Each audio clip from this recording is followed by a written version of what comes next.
But wonderful that you all are here today. This is such a gift.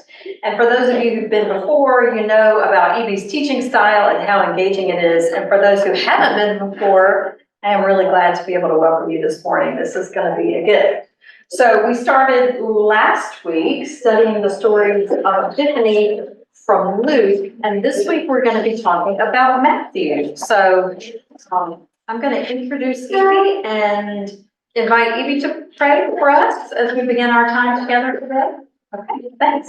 Welcome back, Evie. Thank you. All right, so as promised, last week we started off easy with the epiphany of joy and light, and this week it is the epiphany of the dark and what hits the fan, so to speak, when God is revealed in the world. So in that understanding, let's go to God in prayer. Dear God, we thank you so much that you are God, not only of our light, but of our darkness. We thank you that you are with us no matter what. No matter how dire our circumstances, no matter how hopeless things may seem, you nonetheless walk with us through it. We ask that you be with us today as we not only look at these texts of God's people and how they have gone through darkness before, but also what it means to be people of the Epiphany, even in times that are rough. So we thank you and we invite you into our conversation today. Amen. Amen. All right, so what I'd like to do today is I would like to invite you to do a close reading of the text. One thing I have learned from studying the Bible myself and from teaching the Bible for a number of years is that I'm always surprised at the discrepancy between what I think is there and what's actually there. And while on the one hand, we have a very rich tradition as Christians that has been being cultivated over 2,000 years, that while it is a gift, can also be a hindrance in that we see everything we're reading in the text through the lens of Christian tradition and theology. And so we tend to sort of see what we've been taught to understand about God. And here's the thing, is that the texts are all very different. What we call the texts in biblical studies is each document of the New Testament and Old Testament for that matter are called witnesses. So this is the witness of Matthew, right? So that sort of gives us a perspective that just like our Christian witness, nobody's witness here would be the same to the gospel, to the working of God in the world. I'm a woman, I'm a Baptist, I'm a teacher, I'm a mother. And so the way that I have experienced God is going to look a little different from the way Paul has. It's going to look a little different from the way people in a different generation have, or from a different tradition. And so when we encounter things in the text that we're like, well, that doesn't jive with so-and-so's witness, that's okay. Matthew's witness is not Luke's witness. You're not going to see the same things revealed when God is revealed in the world that you did in Luke's witness, because this isn't Luke. So while our Christian tradition loves to merge the Epiphany stories and the Christmas stories, I really invite you to listen to Matthew's gospel without Luke's interference. There are no angels. Not the kind that fill the sky and sing. There's no manger. So it's going to be it's a weird story when we take it on its own, and it's very dark. We tend to think of when God is revealed in the world that it brings so much joy, and yet Matthew's witness is going to say something actually quite different. So, without further ado, I want you to look at the actual words that come up on the screen, and I want you to describe the mood, okay? After Jesus was born in Bethlehem, in Judea, during the time of King Herod, Magi from the east came to Jerusalem and asked, "Where is the one who has been born King of the Jews? We saw his star when it rose and have come to worship him." When King Herod heard this, he was disturbed, and all Jerusalem with him. When he had called together all the people's chief priests and teachers of the law, he asked them where the Messiah was to be born. In Bethlehem in Judea, they replied, for this is what the prophet has written. But you, Bethlehem, in the land of Judah, are by no means least among the rulers of Judah, for out of you will come a ruler who will shepherd my people Israel. I want you to pick a specific word or phrase. What jumps out at you? Disturbed. Disturbed. Yes, so there's our mood. Disturbed. Did you know that Matthew's gospel is the only one that features earthquakes? This word disturbed means to tremor. And when Jesus rides into Jerusalem for the Passover, it says the people were shaken up. All of Jerusalem was shaken. And it's the only resurrection story where the earth quakes when the graves are opened. So Matthew loves this notion of there's some disturbance, there's tremors. This is a seismic thing happening, right? And who's disturbed? Herod and all Jerusalem with him. I'll tell you what, folks, I was this number of years old. Okay, I'm 42. I was 42 when I first noticed and all Jerusalem with him. We've all seen the movies, we've seen the Christmas pageants. We know that Herod is the bad guy, right? But is he? Is Herod the sole bad guy of this story? Well, wasn't Herod kind of a puppet king of Jerusalem, of Israel? Well, he was a puppet king of the Rome. Right, Yes, right. Rome. But he was. I mean, this is about upsetting the status quo. Yes. Of the way that the Hebrew people were cooperating or had been co-opted, yes, but were also, so they were afraid. Right. That was going to be changed. So how do you interpret Jerusalem?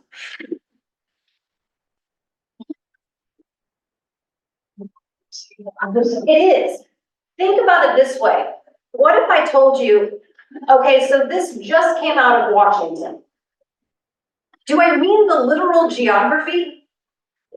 Or am I talking about a certain power dynamic? Because I promise you, not all of the deals made in our government can only happen within the District of Columbia, Washington, D.C. Mm-hmm. These things happen in LA and Chicago, in other countries. These things happen at Camp David. They happen in all kinds of places, but we refer to Washington, the place, as the power structure. Washington is just shorthand for all the people who are in quote unquote power, right? I think that this is what Matthew is doing as well. Herod and everyone else who had a dog in the hunt in Jerusalem, even if they don't live there, even if it's not the city itself, there was probably tons of people in Jerusalem who didn't know what was going on. But this is a specific reference to power structures, I believe. And all of them are disturbed. Nobody is like, really, our Messiah is going to be born? That's amazing. Like, that's what we've been waiting for. No. They're quite happy with things the way they are because they're benefiting from it. And so the news that God has entered the world, the revelation, the epiphany of God is not a happy news. Okay, good. I mean, that's not good, but you guys are doing great. All right, I want you now, what's the mood? And what words do you see that help you determine the mood? Then Herod called the Magi secretly and found out from them the exact time the star had appeared. He sent them to Bethlehem, said, go and search carefully for the child, and as soon as you find him, report to me that I too may go and worship him. After they had heard the king, they went on their way, and the star they had seen when it rose went ahead of them until it stopped over the place where the child was. When they saw the star, they were overjoyed. On coming to the house, they saw the child with his mother Mary, and they bowed down and worshipped him. Then they opened their treasures and presented him with gifts of gold, frankincense, and myrrh. And having been warned in a dream not to go back to Herod, they returned to their country by another route.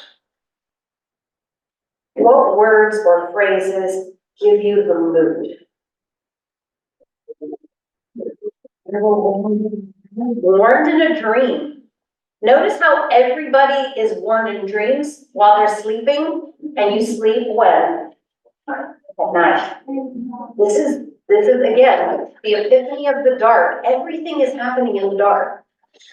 Secretly. Secretly, yes. What else? Virtually. Okay, overjoyed, doesn't it stick out like a sore thumb? Or like a church bus in a Hooters parking lot? That's my new favorite one. True story, folks. It was actually a funny story, but anyway. Overjoyed sticks out because everything else is like secret, warned. Well, not just secret, but report to me so that I too may go and worship him. Yeah. Conniving. Yeah, it's devious. Everybody knows, and nobody is surprised that that is absolutely not what he is trying to do. All of this is secret, and then the Magi deceive him in return. We're gonna go back this other way, we're gonna sneak around, we're gonna circumvent everything here, with the exception of the revelation of God himself. Everything else is secret. Everything else is not what it seems to be. And we have this brief, bright moment of joy in the midst of darkness and secrecy. It's almost like the star itself, right? This is the only narrative that has the star. And it's seen in the dark. Sort of like this bright, brief moment, and then darkness that sets it off, that highlights it. All right, keep going. When they had gone, an angel of the Lord appeared to Joseph once again in a dream. Get up, take the child and his mother and escape to Egypt. Stay there until I tell you, for Herod's going to search for the child to kill him.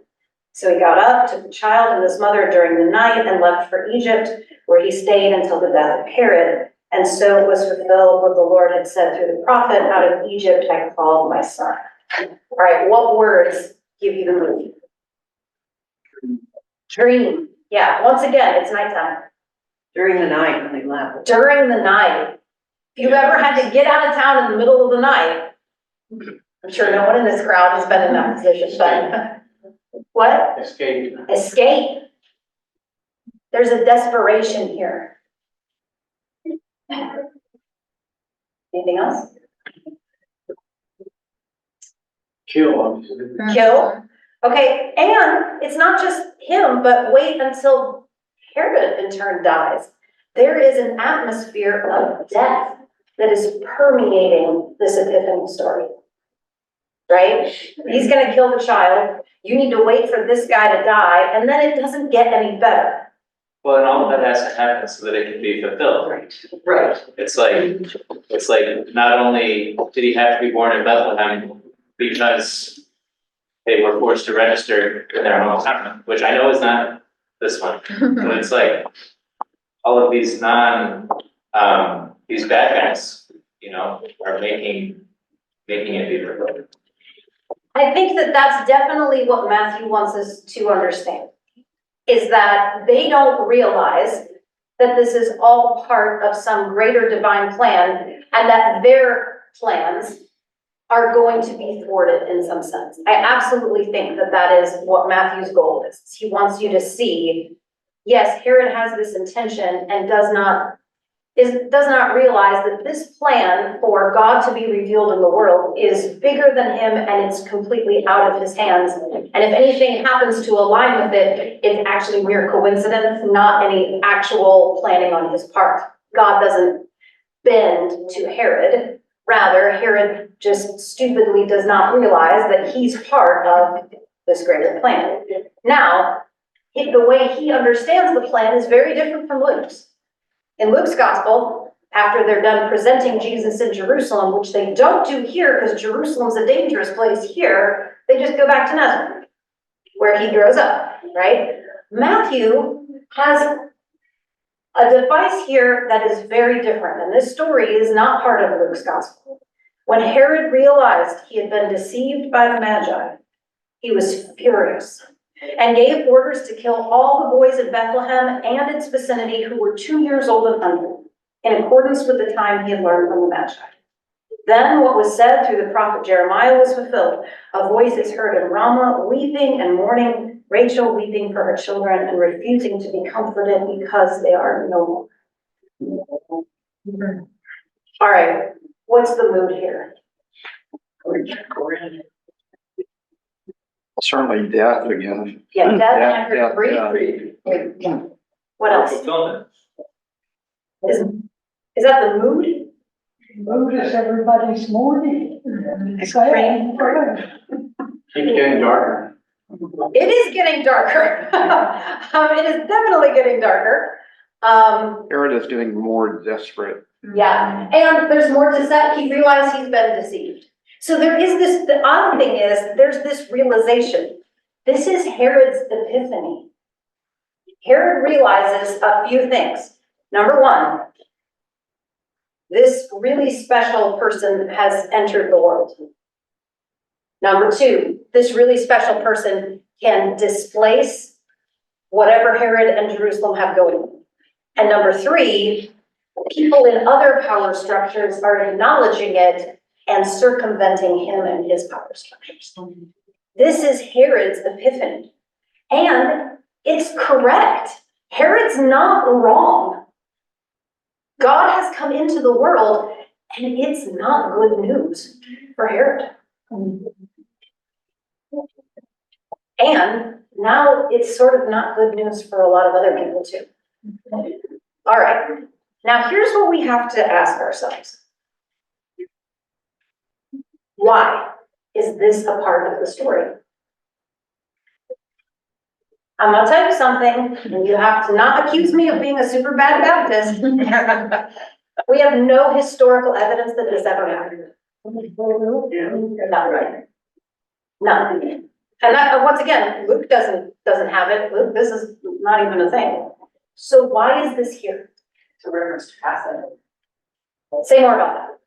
Well, if you were not, you didn't have the blood over the door, then your firstborn son is going to die. And here, again, the boys were killed. Where did that happen? Egypt. Egypt. Okay. And who was ordering the death of Power structure. power structure? Okay, so this is absolutely what Matthew has in mind. If this story sounds familiar, it's because it's the birth of Moses. Once again, another king wanting to hold on to power decides there is something that is going to rival this in, and I don't know exactly where it is, because not God, which is another contrast that Matthew wants us to see. God knows where this person is, and other people paying attention seem to know where this child is, but the power structures, oddly enough, for all of their intelligence, don't know, don't understand, don't see. And so Pharaoh orders the murder of all these baby boys, and Moses is miraculously spared. Why is Moses miraculously spared? Because it's part of the prophecy. He's part of the plan to do what? To save the people, right? He's going to deliver them. The interesting thing is if we had read the Christmas story, like the actual birth of Jesus, we're just reading the Epiphany, the angel tells Joseph in a dream, you will name him Jesus, which means saves. It's basically Joshua, but in Greek, because he will save his people. He will deliver them. So it's interesting that the reason for the story here, and all of these little, and this fulfills this, and this fulfills this, is he's trying to make a connection between what is going on in Jesus and what has always gone on with God's people. This is the story that when he says he will be Emmanuel, which means God is with us, he will actually be with us in our story. and make our own story, even the really bad parts and scary parts and awful parts, God will make his own story. And willfully step into this story. Yes, And it's also a comparison with the shepherds you've got the lowly shepherds in Luke. You've got the magi or kings or people who are in the power structure higher that are seen. So Matthew brings that in, and Luke brings in the lowly, because he always brings in the lowly, they'll rise up and out. yeah, And the fact that it's called a child and we merge them all together in our mangers. But if the star appeared at the time of the birth, it took them a little while, it wasn't like overnight to get there. It was a child in the house, yeah, not a baby in a manger. yeah, like I said, this is actually a different story. Yep. This is a completely different story, yeah. I'm just struck at how clearly the powers, the countervailing powers are drawn here, between the power of love and God's interest in coming in and saving us from these forces of principalities and powers, and the I guess the evil resistance to that love. That is beautiful. And that leads us into a question that I'll be really honest, and I gave you a heads up last week. This is going to be a hard question. But when has Epiphany been a fearful place? When has it been a hard place to be? Or a place where you weren't certain what the future was going to be?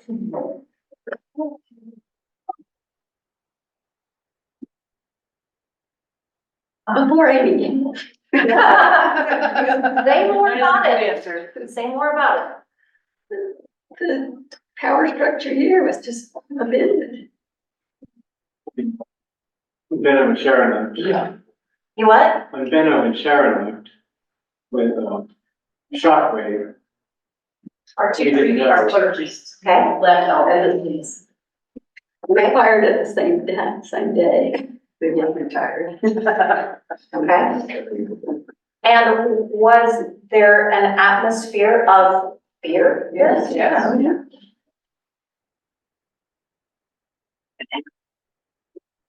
And an anger.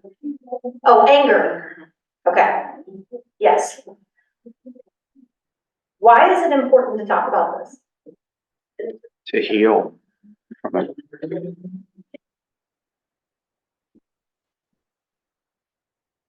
I think what's also instructive about how we sometimes elevate clergy, and so that when clergy make mistakes, we're, because of the pedestal that we have them on, it's more difficult. But there was also great hope. There was, oh, yeah. In two ways. We had just started, it was summertime, and we had just started having one service that combined, because when we have two services, you've got two congregations in a lot of ways. So by happenstance or divine intervention, we were one. The other thing is, I know of some people, and I know a particular couple who are not in this room today, who came at the last service of Benno and Sharon. And then they left, and this couple stayed. They were new and they stayed because they had been through it before in another church. And they still stayed. And I think that's amazing. And that gave me great hope. Reason. Yeah, that gave me and lots of people great hope, because this was from the outside saying, well, we got through it, you will too. I mean, they weren't blasé about it, but But, and it took us a while, but that was hope almost immediately in those two or three, in those 2 ways. One thing that was distressing at that time was some of the people that we had come to know and help were part of the church left. And that was really disturbing. But since that has happened, I think it's good to talk, you know, if it's over, so to speak, it's good to talk about it because once, you know, something becomes a memory, you know, sometimes you might doubt yourself. And you might make poor choices at that point, you know, when you're doubting yourself. And to bring it up and feel comfortable to talk about it, you know, you're kind of strengthening yourself. That's the way it feels to me. I think that's a really interesting overlap with the story, is if we think about it, if I said, look, I've got this document from Washington, right? That sounds pretty official, pretty legit, versus if I came in and told you, all right, I had this dream, or this angel talked to me. Actually, truth be told, I know this sounds super woo-woo, but I really have felt God speaks to me in my dreams. There have been times I have been directed or convicted or things because of dreams. But anyway, but if I came in and said, well, I heard from an angel in a dream, you would think one seems to carry a little bit more weight. And yet, think of how easy it would have been for Joseph to doubt that intuition that was given to him via the dream. So that's kind of also what I'm hearing here is maybe in this process, you learn to listen to, and this happens all the time. People will feel guilty, like, I should have known. I should have seen. I should have this. And I wonder sometimes if there are times where we do have a spiritual sensitivity and we're so used to being like, well, that's not empirical evidence. That's not, you know, and we don't like actually allow for God to speak to us in ways that are somewhat outside of those normal understood ways of knowing things. And part of cultivating that trust is, like you said, bringing up those memories and being like, okay, why do I feel like this? And what do I think about it? And how do I think about myself in regards to this? Which we talked about last week, right? How are we revealed when God is revealed? What did you learn about yourself or learn about God in the midst of a really terrible crisis? How is God revealed to you? And for you, it was people came and stayed regardless. And God was killing us. okay, I'm just gonna say it, and he sent Amy. And I don't discount that one bit, because she was who we needed for healing. And she's good at a lot of things, but she's good at that. And that's exactly what we needed. We didn't need, we needed him. For me, one of the things that came up was, you know, what is our faith actually about? Is it about, you know, personalities and or even a congregation, or is it something more permanent that we carry with us wherever we go? And that you know, so it kind of. I mean, I've always kind of questioned that. I've always made my faith bigger than institutions. But the institution is still an important part because for most of us, this is where The way that it gets faith is lived out. expressed. Right. It's where it's grown, it's where it's formed. So, I mean, I totally understand, but Right. I think part of that comes from my being gay and always kind of like feeling like, for a long time anyway, like have to have one foot out the door just in case. You know? That's not the case anymore in the Episcopal Church. I think one of the ways God was revealed was there were 6 weeks or so, 7 weeks maybe, between the time of the resignation of the priests and the arrival of the new priest. And the stories that I heard about the way the congregation came together during that time without a clergy leadership. We have some clergy in our parish who stepped forward. We had so many lay people who stepped forward and held the place together and mourned together and expressed their anger together and created space during that time, which I think that's I see the face of God, which is to ultimately the congregation spirit. We call them the clergy in the pew. Yeah. Yeah, yeah. Not all clergy wear the collar. And so, and those of us that are ordained, like, realize that we can't do what we do without all of the people who are sort of the unofficial clergy also being the people that they are and do what they do. Which I think is once again, it brings us back to this story, is that God stepped into humanity in order for humanity to become closer with God. That there was this, you know what, I'm not going to ask you to join me up here. I'm coming to where you are. This is really the God in the pews, not the God in the pulpit. Which also is, I think, really encouraging. And, oh, sorry. I didn't realize that we ended there. Okay. And then where did they go?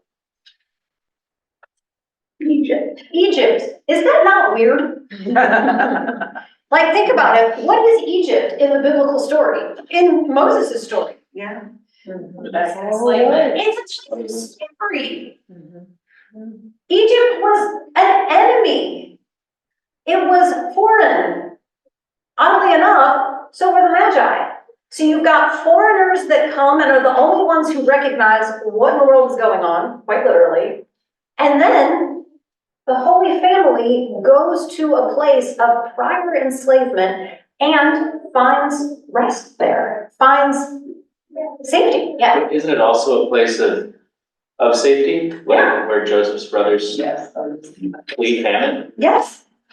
and have to put their faith in the hope that it'll be okay? Yes. And it is for a while. Yes.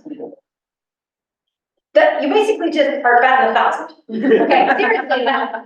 Because what does that tell us about these places? Places like Ramah, where Rachel is weeping, and places like Egypt. What do we notice is strangely dichotomous about these places? It's the devil you know. It's a what? It's the devil you know. Well, there's that. Well, We it's can't discount that. kind of like God can use unusual people and places. Yeah, and it really also depends, I think, very much on what story you're telling. Now, for those of you that were with us for the class we did in, was it October and November? We talked about how the Bible gives us a narrative identity, right? That we can locate our story in these stories, right? And we've already talked about that. We've heard people share, where was their Ramah? Where was your Egypt? Right? And so we use these stories to locate our stories and to locate sort of how we think and feel about God. Well, there's two kinds of narratives that social scientists have found that people tell, and there are narratives of redemption and narratives of pollution. One is looking at your story and you say, all right, where did everything go off the rails? How, and you hear people say this. I have 3 teenagers, and I can't tell you how many times I have heard someone say, oh, well, I just can't imagine raising a teenager in this day and age. And I'm like, as if teenagers are the only ones with problems. As if teenagers are the only ones who make poor decisions. The only ones who struggle with issues of self-regulation. I'm like, I don't know, I'm 42 and I haven't got it figured out yet. And I see people that I love dearly in their 60s, 70s, and 80s making poor decisions. So there's this notion that some people have that it used to be pretty good and everything's just gone to hell in the past. Or there are stories of redemption. Here's where things might have gotten a little rocky, but look at where we are now. And so you can tell the story of Egypt. That was where we were enslaved. That was a bad place. Or you can focus on, that's where we escaped famine. That's where God was present with us in a real way and rained down plagues in order to save his people. in order to get the world's attention about who these people actually belong to? And the answer was not Pharaoh. So Egypt can be a place of deliverance or a place of slavery. And it's up to God's people to tell the story, right? It also sort of makes us not think in such hard and fast terms, because in this story, where is the actual Egypt? If Egypt is the place of safety, what's the place of danger? It's Jerusalem. And all of the people reading this go, but we're the good guys.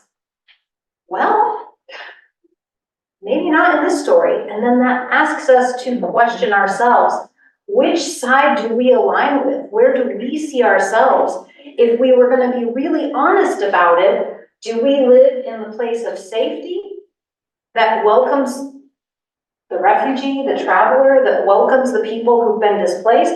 Or are we Jerusalem that says, if you don't conform to my expectation, you are not safe here? Now this gets uncomfortable when we realize that Jerusalem's Egypt and Egypt's Jerusalem. Because, and think about the Luke story. Jesus's parents take him to Jerusalem, to the temple, the place where God is, right? And all that's good. In this story, they take him to Egypt because that's where they found God's safety. And so it depends on the story we're telling, and it depends on how honest we're willing to be with ourselves when we think about this story as a parable. A parable, even though this is not in the form of a parable literally means a mirror. Okay, it's not a story with a point, it's a story that asks you to look at yourself and say, where am I in this story? And the beauty of it is it can always change, right? Depending on where you are. And so I feel like there's maybe layers for us to ask these questions. Where is Epiphany? So Paul just said, no, this is definitely the place of rest. This is the place of welcome and safety. Are there foreigners or outsiders to Epiphany to whom this place isn't? Who would not be welcome here? What points of view are Okay. I think anybody who comes in with a sense of mission does not align, a strong sense of mission, does not align with being not welcome, unless they had something about them that is okay and everything. I'm not thinking anything specific. Okay, no, that's fine. Because we have an identity, kind of fuzzy identity. Do you think it's worth asking if that is how you want it to be? And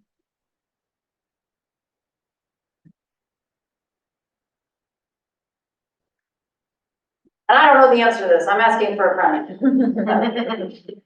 I know from my own experience, I was not raised physical, and I joined this church because I adopted the position in my head that it was okay for me to wrestle with the liturgy, with those things. And that was okay.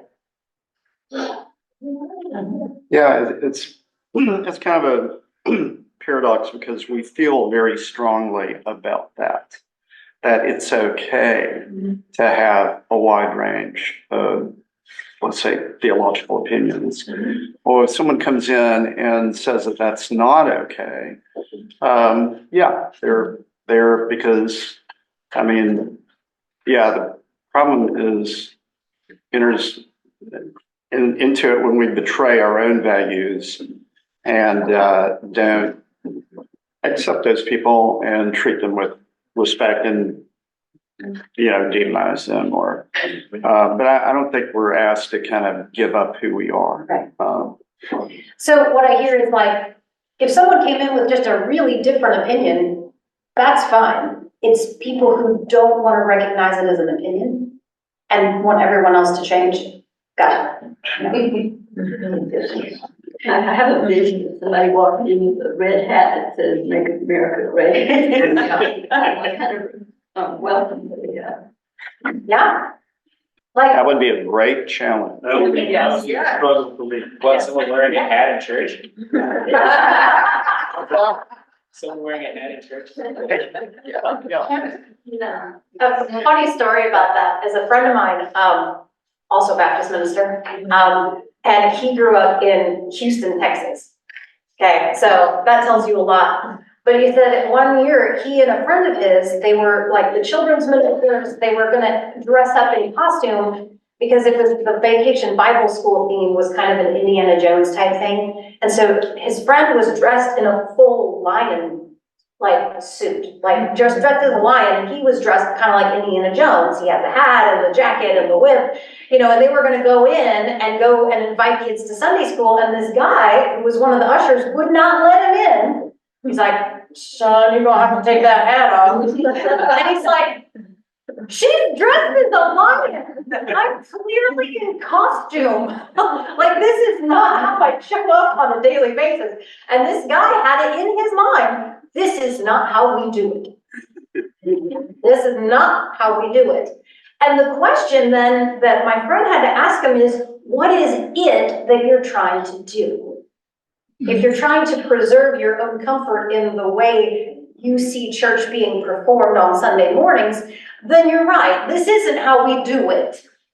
But if the it is, we're inviting children to come to Vacation Bible School, this is how we do it. But sometimes, and I think this is what happened with Herod and all of Jerusalem with him, the it was not the same as when God stepped into humanity and said, this is how we do it. I will show you how to be human beings and live in community and before God. This is how we do it. And they were like, that's not, but the problem is they had a different it. Right? And so I think this is our ongoing challenge as the church, is to keep asking, what is our it? So if you were going to say, what is it that Epiphany does? What is it? We'll try to welcome.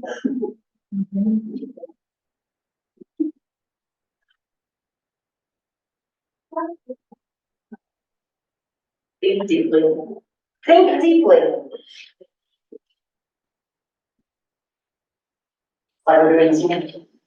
Oh, thank you. That made me feel good. Like, I can be a small part of Epiphany. Seriously, like, I love this church, and I'm just like, man, if this happens, like, I'll go to like churches, and I'm like, man, I love this church. I wish I could go to all the churches I go to, which I realize that is not an understandable statement, but I'm like, why can't I go to all the churches I go to?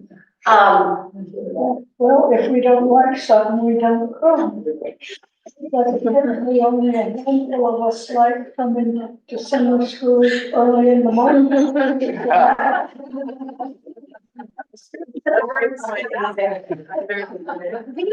Things you don't like to do? Well, I was there, so I was trying. See, it's not always. I was trying something new for me. Okay. Oh, so you're people that try new things. Okay. Well, we're not a highly dogmatic people, but we are about proclaiming the story, you know, every Sunday we do it. And is it a narrative of redemption? Yes. That's what I'm hearing. Like, I'm hearing, okay, here's where it's been rough, but nonetheless, this is where we are now. So then the question is, where is the star leading next? Right? What happens next? What could you imagine as being sort of a star? What's an event, an idea, something that's either going on in society or in your church where you're like, it may not be like, tell us exactly what to do, but it's giving us the direction in which to look. We're gonna look at a movie next Sunday. That's right. Oh, are you guys watching, The Hay. yeah, the Hay Gives? Intergenerationally, which Okay. they're fighting. And I love that. Sometimes that new star, it was about someone younger. It was about Jesus. In Exodus, it was about Moses. The main character in the movie is Star. That's right. I haven't seen the movie, but how perfect is this? That's brilliant. Read the book. Oh, I will. It won't happen in all areas. I think it's kind of like, you say you believe this, well, let's move in that direction. Maybe not all directions you believe in. No, that's a great point, is that the Magi saw the star and clearly identified it for what it was, but they weren't content to see it from a distance, they wanted to go see it up close, even though they knew what it meant. So what, you're gonna go see some scrawny kid in Palestine? Like, what difference did that make?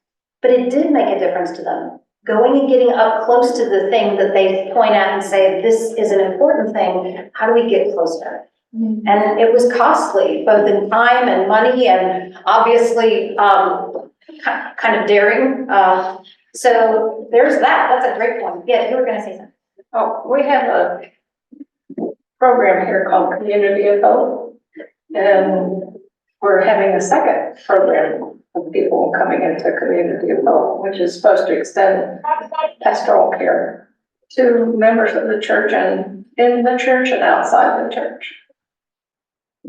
So that's a place that the church is being led, Yes. in that direction. Yeah, that's fairly new, more direct, structured lay involvement in pastoral care. We also, this country is, or this parish is, an embodied faith where we act out our faith is important in Jesus and John. With our community ministries, and we're kind of forever discerning that, partnerships with Emmaus House and Yeah, I think it's also his story. It's also about change, which is not easy most of the time. And I think the Magi changed. They changed enough to go back another way. I like to imagine. Well, they were wise. Yeah, I like to imagine what they said when they went back home, but that's another whole story. But this is just a little thing. We did some change to the liturgy. And there were people, it just works, and most of it is in the Eucharistic prayer. The vast majority, there's subtle changes that we're still working with. In other words, we took out some lords and put Jesus' name in there. And it was intentional, and people came to that meeting ahead of time. Like this. Armed, yeah, and were really pleased. And, it's still a little bit. I found out how much I had internalized the words. Yeah. The old words come out instead of what's on. Yeah. They weren't wrong, but they were, but I'm pleased that there doesn't seem to be people rising up and saying, not coming here because now we're splitting out, But it wasn't because of the way it was handled. Exactly right. The change was not brought. It wasn't right. They didn't just say, okay, this is what we're gonna do. And they did a lot of good work ahead of time.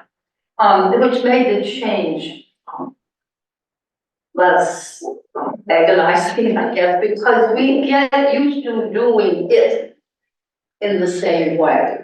And I think that's, I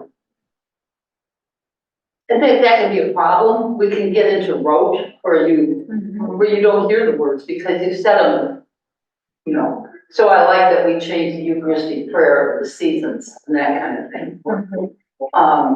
And because you're saying the same thing in different ways. And that's a good thing. Yeah. It's funny that you mentioned that because often we have this notion like, oh, well, we're resistant to change and the change is always good. I mean, like you said, carefully considered change is one thing because I have to admit, like this was an easy sell when I told my husband and my oldest daughter, they came for worship last week. and they had never been in an Episcopal Mass.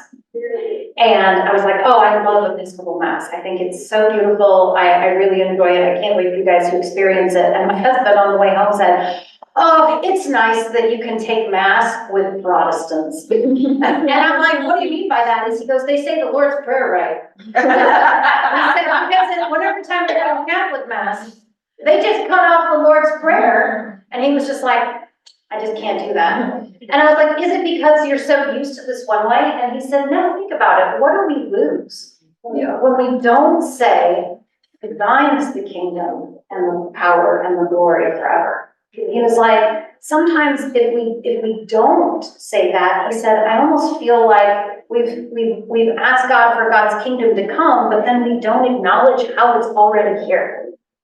And how it's already, and I was like, okay, so it's not that change is always good or always bad, but it really made us actually think about, why do we keep this? So it's not just that we're not changing, we're intentionally keeping. And that's different from just not changing. Yeah, so I'm totally on board with that. We don't need to throw everything out in order to feel like we're still following the star. And I think the interesting thing about this story is that Jesus came back and lived among the people and grew up and did all the things. So just because there was this new thing, there were still all these other things. This is the only gospel where we have the Sermon on the Mount. And what it is it's a re-giving of the law. Just like Moses went up on the mountain and got God's word and gave it to the people, Jesus does the same thing, and he doesn't change the law. He just shows them what it looks like in its purest form. Right? So he was literally not coming to throw it all out, but what? Are you sure you're Baptist? I was raised Baptist, and that definitely didn't come out. I clearly remember my baptism, so I'm pretty sure I'm Baptist. Can't say the same for all. I'm teasing. And I've been baptized so many times. Seriously, it's funny because like when you go to seminary, we have a Baptist seminaries, we have baptism clinics where we just practice baptizing each other. And it's just hilarious. I was like, and then my husband and I, when we went to the Israel and Palestine and Egypt for our 10th wedding anniversary, and we were baptized together in the Jordan River. And I'm just like, well, gosh, by now, I'm like, he's been baptized like 3 or 4 times. I'm like, I get lost track. So I'm like, we're big fans, all I can say. But what were we talking about? Oh, why did you think it's not Baptist to talk about like the Sermon on the Mount? No, it's just the broader version, the non-dogmatic way you were speaking. Well, and I said it last week, I'm a cooperative Baptist as opposed to the uncooperative. But that's the beauty, is that I think this story, Matthew's gospel, is about, we're intentionally keeping God's word. And it might look different, but we're still holding on to the parts that are really, really important and the parts that give us our identity. And the things we're not changing, we're intentionally keeping. And I think that's a really good discerning question, is what do you want to change and what do you want to intentionally keep? And I think that right there, the Magi still went home. They went back to their country. They didn't just take up residence right then and there and be like, well, if this is where Jesus is, I guess we better live here. They went back to their own place. They intentionally kept that. But like you said, I'm sure that it was changed. It was different. Their perspective when they went back, just like I'm sure Mary and Joseph and Jesus's perspective was different when they went back. How did that moment of Epiphany change those other things? And what did it keep the same? So although this is a nativity of the dark, I still find it interesting how enlightening it is, right? And that really at the end of it, we come back into the light. They come home. They settle in Nazareth. Jesus grows up there. And we get the whole rest of the gospel. And yet, it started off really, really rough. Really, really rocky. And of course, it ends, the Gospel of Matthew ends on a mountaintop, looking out over the whole world, and Jesus saying, I am with you always. No matter how dark the story is, no matter how many circuitous routes we take, no matter how like dark and horrifying things happened when people realized that God was revealed in the world. Nonetheless, God was with it all through the gospel. And then we have this beautiful promise of the future, which you guys have talked about. I think this is really about hope, you know. I'm struck by how retrospective this is, you know, it's telling about what's happened. And when we're in a dark place, somebody is in a really, really dark place, the only thing frequently you can do is remind them that, you know, there may have been other dark places, and you know, the end of the story is, even though you can't see it right now, may be different than how it is for you right now. I think liberation and loss often travel together. Oh, yes. And that's one of the things that stuck out to me in Amy's sermon today, was talking about the disciples, you know, leaving their nets and following Jesus, and thinking about what the journey of faith is like, and carrying those things together, and always looking for the ways that what we're changing, what we're offering up to God, can ultimately be part of the story of liberation. But it is a journey. Any of your final thoughts? Well, thank you for being here when you could have beat the Methodists to lunch. Good to see you. I won't be here next week, right? But we will finish with the third Epiphany text, the introduction to the Gospel of John. If you want to jump on it, you can read the prologue to the Gospel of John. And we'll do that, I think, February 4th. That's right. Parish meeting next week. Everybody will come there. Thank you. Thank you.